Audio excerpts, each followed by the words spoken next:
Wahenga walikuja na maneno mengi sana, lakini wakiamini kuwa maneno yao hufundisha na kuelimisha. Sasa baadhi ya maneno hayo yamekuwa kweli yakielimisha jamii. Ndipo pale walipokuja na maneno na kusema kwamba mtoto wa nyoka huwa ni nyoka. Hatukupinga, lakini pia hakukosekana na methali zao wakiamini kwamba mtaji wa maskini ni nguvu zake mwenyewe.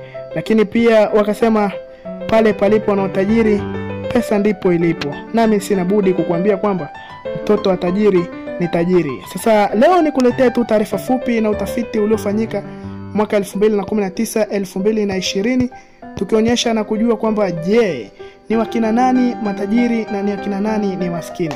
Leo nikuletea orodha ya watu matajiri 10 wanaoongoza duniani. Pengine wengi wamekuwa wakijiuliza ni nani tajiri zaidi duniani? Wapo watu baadhi na ambao kwa miongo mingi na kadhaa wametengeneza ukwasi wa kiasi kikubwa hadi wanazidi uzalishaji wa pato na taifa mengine. Sasa leo nikuletea orodha ya watu matajiri 10 wanaoongoza kuwa na utajiri wa mabilionea. Nafasi ya kwanza anashika Mheshimiwa Jeff Bezos. Huyu ni Marekani. Jeff Bezos mbali na kuwa ni mmiliki wa makampuni ya Amazon, lakini pia amewekeza zaidi kwenye teknolojia za anga za juu ambao kwa Kiingereza tunaita space technology, na pia ni anamiliki gazeti la kubwa sana pale Washington linaloitwa The Washington Post. Jeff Bezos anakadiriwa kuwa na utajiri wa dola bilioni 145 na utajiri huo kumfanya kushika nafasi ya kwanza kati ya wale matajiri 10 duniani. Nafasi ya pili anashikilia Mheshimiwa Bill Gates. Huyu amekuwa ni maarufu sana kwa uzalishaji na utengenezaji wa Microsoft kwa kipindi kirefu, lakini pia amekuwa ni tajiri, alikuwa anashika namba 1. Sasa kwa miaka 20 iliyopita Bill Gates alikuwa ni mwanzilishi wa Microsoft. Amekuwa juu kwenye orodha ya Forbes, yani ya watu matajiri zaidi duniani.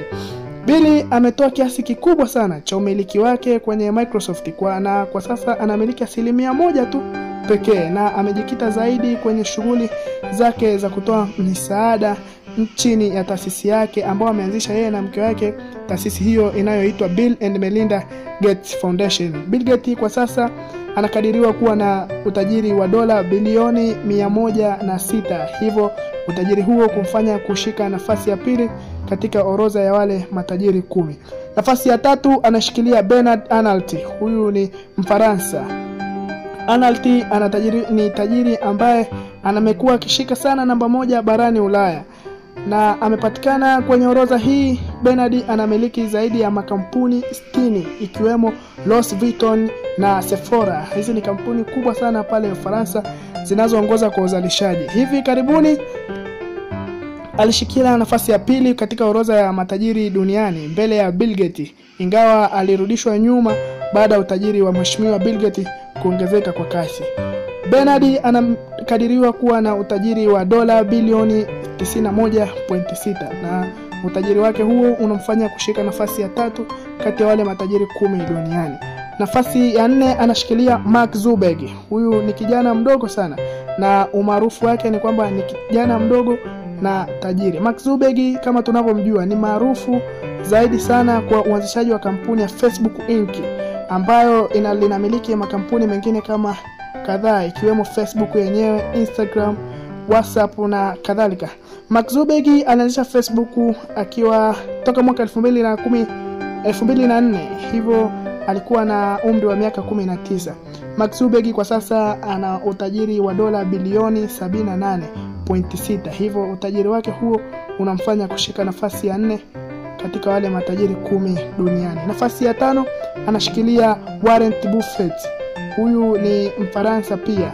Warren Buffett kwa zaidi ya miongo 9 sasa. Warren Buffett mwanzilishi na mmiliki wa kampuni ya Berkshire and Hathaway ni moja kati ya watu matajiri zaidi duniani na ni moja kati ya wawekezaji wenye mafanikio zaidi duniani, na pia ameahidi kutoa 96% ya utajiri wake kwa ajili ya misaada. Unaona ni jinsi gani wenzetu matajiri jinsi wanavyobarikiwa. Ndio maana nikakwambia mtoto wa mtajiri ni tajiri. Hivyo kutokana na misaada anayotoa huwa Mungu pia anambariki. Hivyo anakadiriwa kuwa na utajiri wa dola bilioni 68.8, hivyo kumfanya kushika nafasi ya 5 katika wale matajiri 10 duniani. Nafasi ya 6 anaishika Larry Ellison. Larry Ellison ni mwanzilishi mwenza wa kampuni ya kutengeneza programu mbalimbali ikiwemo programu ya Oracle. Oracle, kama wewe ni mfuatiliaji utaijua sana.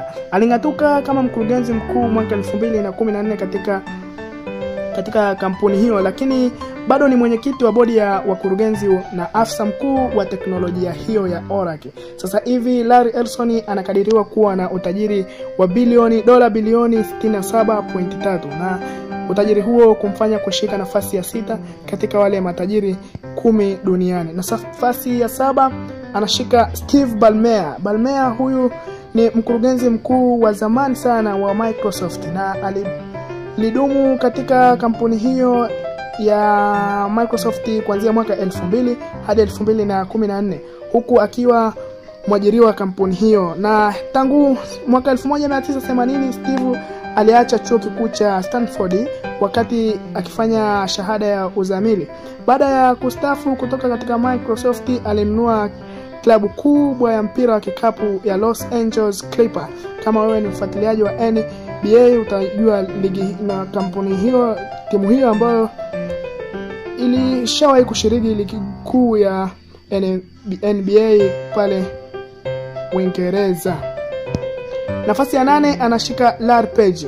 Larry Page toka mwaka 1998 Page alianzisha kampuni yake ya Google pamoja na mwenzake Sergey Brin. Mwaka 2019 aliamua kung'atuka madarakani kama mkurugenzi mkuu wa Alphabet, kampuni mama ya Google, ingawa bado ni mmoja kati ya wajumbe wa bodi ya kampuni hiyo. Larry Page anakadiriwa kuwa na utajiri wa dola bilioni 63.3, na utajiri wake huo kumfanya kushika nafasi ya 8 katika wale matajiri 10 duniani. Nafasi ya 9 anashika Mheshimiwa Amancio Ortega. Kuanzia mwaka 2011 Ortega aling'atuka kama mwenyekiti wa Inditex, kampuni inayomiliki chapa ya Zara, ingawa bado anamiliki 60% ya hisa katika kampuni hiyo, na kumfanya yeye kuwa na utajiri wa dola bilioni 61.9, hivyo kumfanya kushika nafasi ya 9 katika wale matajiri 10 duniani. Nafasi ya mwisho na nafasi ya 10 anayeshikilia Mheshimiwa Sergey Brin. Huyu alikuwa ni mwanzilishi mwenza wa kampuni ya Google na ambaye aling'atuka kama rais wa Alphabet toka mwaka 2019 Disemba, ingawa bado ni mjumbe wa bodi. Kwa sasa anatumia muda wake mwingi sana kwenye mradi wake mpya wa utafiti ambao unaitwa Alphabet, na kama wewe ni mfuatiliaji mzuri utajua kwamba mradi huu unaofahamika kama jina la Lab X.